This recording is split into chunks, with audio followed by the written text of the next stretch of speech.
The brake warning light, the red one, informs the driver of a brake problem.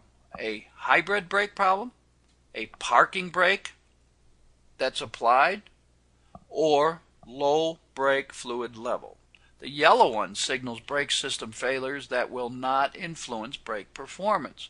The ABS warning light informs the driver of trouble when we have in the hydraulic braking system or in the hybrid braking system. It says, hey, you're not getting any ABS operation. So braking without ABS is available, just like on a non-hybrid car. Normally closed SMC 1s and 2 valves open to supply fluid under pressure to the caliper and the cylinders. The vehicle stability control warning light informs the driver the vehicle stability is not functioning.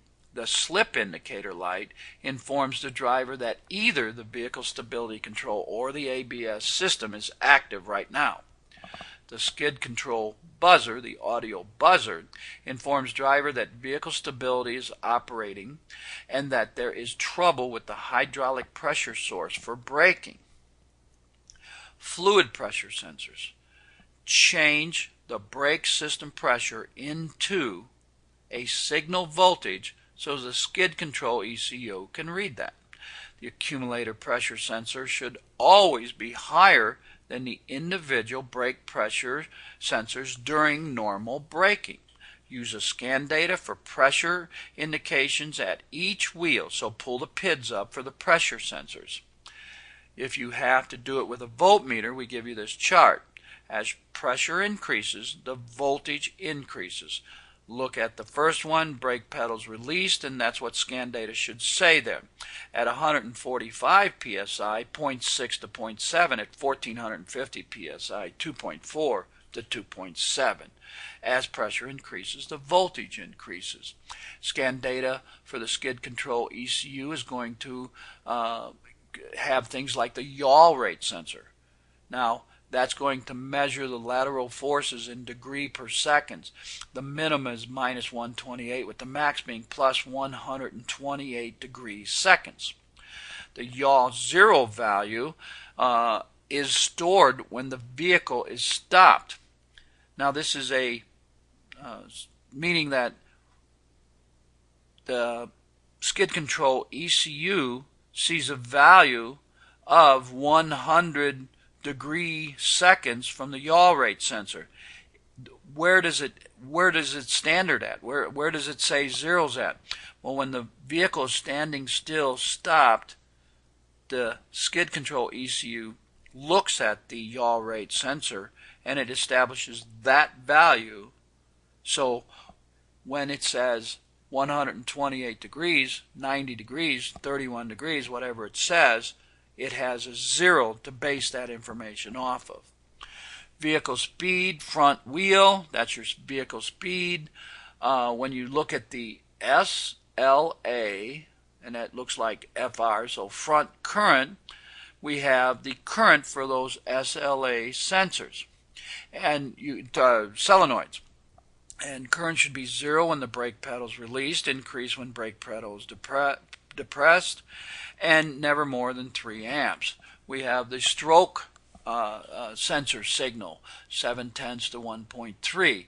It increases as brake pedal is depressed. And then we have stroke. We have our redundant signals. We have our steering angle. And you can see that the value should be near 0 when the steering wheel is straight, increase to plus 1150 when the steering wheel is full left, and minus 115.85 when it's full to the right.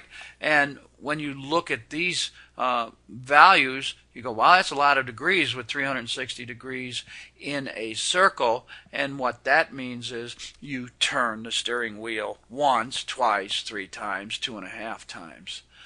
Now, once again, you can use trouble codes that are inside the skid control ECU for diagnostics. These are C series code. You can divide them into ABS codes, vehicle speed control codes, ECB codes, warning lights for failures. usually match the systems that have the failures, so you can use codes and the lights that are on the dash. C0200, right front wheel speed sensor malfunction. The 205 is the left front.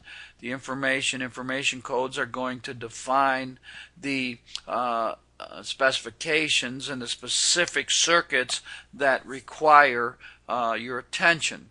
For example, here we have C0200, but our information codes are ranging there. 31, 251, 258, and at 257 it says the signal shows 0 mile per hour, so we have a sensor that's not working.